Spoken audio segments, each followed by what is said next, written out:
Assalamualaikum warahmatullahi wabarakatuh.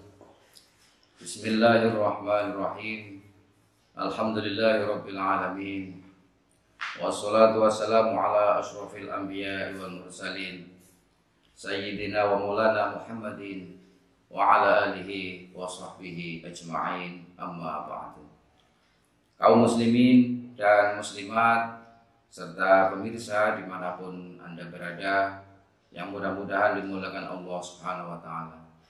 Alhamdulillah, pada kesempatan yang berbahagia ini kita dapat bertemu kembali dalam kajian Ramadan yang diselenggarakan oleh Media Ma'arif NU Banyumas tahun 1442 Hijriah. Mudah-mudahan segala amalan, segala ibadah yang telah kita lakukan pada bulan Ramadan tahun ini diterima oleh Allah Subhanahu wa Ta'ala. Para pemirsa yang berbahagia, pada kesempatan kali ini saya akan menyajikan sebuah tema yang tentu bagi kita sudah tidak asing lagi, yaitu tentang memakmurkan masjid.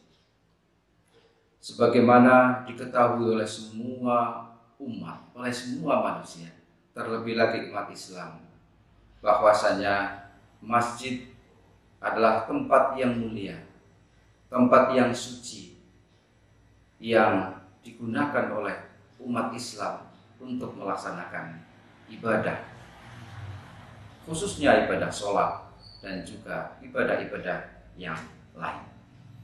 Hal ini tentu tidak lepas ketika kita lihat pengertian atau definisi dari masjid adalah tempat yang digunakan untuk melaksanakan sholat 5 waktu. Kalau menurut atau mengambil definisi yang banyak digunakan oleh mazhab Hanafi dan mazhab Syafi'i, bahwa masjid adalah tempat yang diwakafkan untuk dilaksanakannya sholat berjamaah. Melihat definisi tersebut, maka pahamlah kita bahwa fungsi utama dari masjid adalah sebagai tempat ibadah, khususnya sholat. Hal ini juga didasarkan oleh firman Allah, atau didasarkan kepada firman Allah di dalam surat At-Taubah ayat 9. A'udzu billahi minasyaitonir rajim. Lamasjidun ussisa 'alat taqwa min awwali yaumin ahaqqu an taquma fi. Bahwa sesungguhnya masjid yang didirikan atas dasar takwa sejak hari pertama adalah lebih patut, lebih layak kamu sholat di dalamnya. Dari ayat tersebut menunjukkan bahwa fungsi masjid yang utama, yang pertama kali adalah tempat dilaksanakan sholat. Hal itu juga merunut kepada definisi menurut bahasa, yaitu tempat sujud. Kaum muslimin dan muslimat rahimakumullah, sebagai tempat yang mulia, sebagai tempat yang suci, masjid juga biasa disebut dengan rumah Allah. Rumah Allah yang ada di dunia. Hal ini didasarkan kepada hadis Nabi yang diriwayatkan dari sahabat Abdullah bin Abbas. Rasulullah SAW bersabda, "Al-masajidu buyutullahi fil ard, yudhi'u li ahli sama kama yudhi'u nujumus sama'i li ahli al-ard." Bahwasanya masjid adalah rumah Allah yang ada di bumi. Rumah Allah yang ada di bumi yang menyinari ahli langit, sebagaimana bintang-bintang di langit menyinari ahli dunia. Kaum muslimin dan muslimat yang berbahagia, melihat betapa pentingnya masjid bagi umat Islam, sehingga umat Islam pun berlomba-lomba bagaimana membangun masjid, bagaimana memperbaiki masjid, bagaimana memperindah masjid, sebagai bukti komitmen bahwa sebagai hamba Allah, sebagai umat Nabi Muhammad, tentu ingin menunjukkan masa iya rumah Allah di muka bumi ini tidak bagus?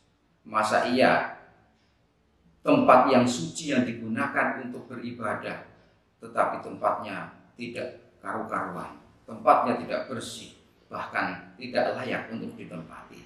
Sehingga ini memotivasi bagi kita umat Islam untuk membangun, untuk memperindah masjid-masjid kita. Di samping memang ada pahala yang besar, ada keutamaan yang disediakan oleh Allah bagi orang yang membangun masjid. Sebagaimana disampaikan oleh sabda Rasulullah SAW, "Man bana lillahi masjidan, banallahu lahu qasran fil jannah." Barang siapa yang membangun masjid karena Allah, membangun rumah-rumah Allah di dunia ini, maka Allah akan membangunkan, akan membuatkan, akan menyediakan istana di surga. Kaum muslimin dan muslimat dimanapun Anda berada, tetapi jangan sampai ketinggalan pula bahwa yang jauh lebih penting dari membangun masjid, dari memperindah masjid adalah bagaimana kita memakmurkan masjid. Jangan sampai ada seperti yang diungkapkan oleh masyarakat kita, oleh orang tua kita dalam pepatah bahasa Jawa, dalam obrolan bahasa Jawa. Bangun masjid itu jangan seperti membuat kasuraga, jangan seperti membuat bandosa. Apa pengertian bandosa? Kasuraga, keranda mayat. Ini kereta yang digunakan untuk membawa jenazah seseorang. Kita tahu kalau dulu-dulu di masyarakat kita, ketika ada orang meninggal, maka bandosa atau kasuraga itu dibuat secara mendadak, yang terbuat dari bambu, dan itu merupakan hasil sumbangan dari masyarakat, dari tetangga sekitar, dan hasil gotong royong dari masyarakat. Tetapi ketika kasuraga itu sudah jadi, ditawarkan kepada orang-orang yang ada di situ, satu pun tidak ada yang mau mencoba. Karena apa? Karena itu khusus dibuatkan untuk si mayit. Sehingga ketika kita membangun masjid juga jangan sampai seperti halnya membuat bandosa itu. Ketika masjid itu sudah jadi, ketika masjid itu sudah, kalau dibilang gedungnya magrong-magrong, sudah pengeras suaranya udah ngorong-ngorong, corongnya udah begitu keras, tetapi jamaahnya tidak ada, tetapi umat Islamnya tidak ada yang masuk ke situ. Kita tidak menggunakannya dengan baik. Semangat beribadah kita untuk memakmurkan masjid itu tidak sesemangat ketika kita membangun masjid.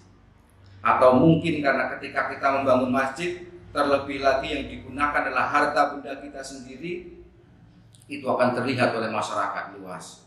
Orang akan menyorot bahwa si A ini menyumbang untuk pembangunan masjid sekian juta, bahkan sekian miliar. Tetapi ketika sudah jadi, tidak sesemangat ketika memberikan sumbangan di dalam membangun masjid. Ini jangan sampai terjadi. Mari kita jadikan bahwa masjid kita adalah pusat kegiatan keagamaan, pusat ibadah, baik ibadah yang bersifat langsung kepada Allah seperti halnya sholat rawatib, sholat sunnah. Mari kita manfaatkan untuk kegiatan-kegiatan keagamaan yang lain. Terlebih lagi di masyarakat kita sudah menjadi keharusan, rutinan yang biasa kita lakukan, yasinan kita adakan di masjid, tahlilan, pembacaan kitab Al-Barzanji setiap malam Senin, ada juga yang setiap malam Jumat. Tentu itu semuanya baik, tidak ada yang keliru, tidak ada yang jelek. Kalau masjid-masjid kita setiap hari, setiap malam digunakan untuk kegiatan-kegiatan, insya Allah ini menunjukkan bahwa masjid kita itu adalah masjid yang makmur, masjid yang digunakan semaksimal mungkin untuk beribadah kepada Allah SWT, baik yang bersifat langsung maupun yang berupa ibadah sosial. Kaum muslimin dan muslimat rahimakumullah, terkadang orang itu merasa rugi. Karena apa? Sering merasa kesal, kadang setiap kali ke masjid itu sering sendalnya atau sepatunya itu hilang. Coba itu seperti teman-teman kita orang Nasrani itu. Tidak ada yang ketika jemaat ke gereja itu kehilangan sendal atau sepatunya. Kenapa? Karena jemaat gereja itu tidak melepas sendal atau sepatunya. Tapi kita umat Islam di masjid sering merasa kecewa, merasa bahkan sering marah karena hanya karena sendalnya itu hilang atau sepatunya tertukar dengan teman. Padahal yang jauh lebih merugi adalah ketika sendal atau sepatu kita tidak pernah terparkir di halaman masjid atau di depan musola. Artinya bahwa kita tidak pernah melangkahkan kaki kita untuk melaksanakan ibadah di masjid. Na'udzubillah, summa na'udzubillah.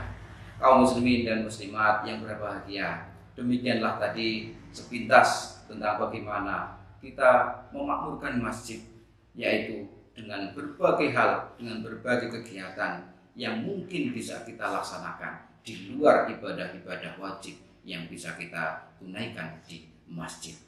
Mudah-mudahan ada manfaatnya, dan sebagai bentuk dukungan publik kami mohon penjelasan kepada seluruh jamaah kaum muslimin muslimat untuk memberikan dukungan kepada media Ma'arif NU Banyumas dengan cara like dan subscribe di media Ma'arif NU Banyumas. Mudah-mudahan ada manfaatnya, kurang dan lebihnya mohon maaf. Wallahul muwaffiq ila aqwamit thoriq. Wassalamualaikum warahmatullahi wabarakatuh.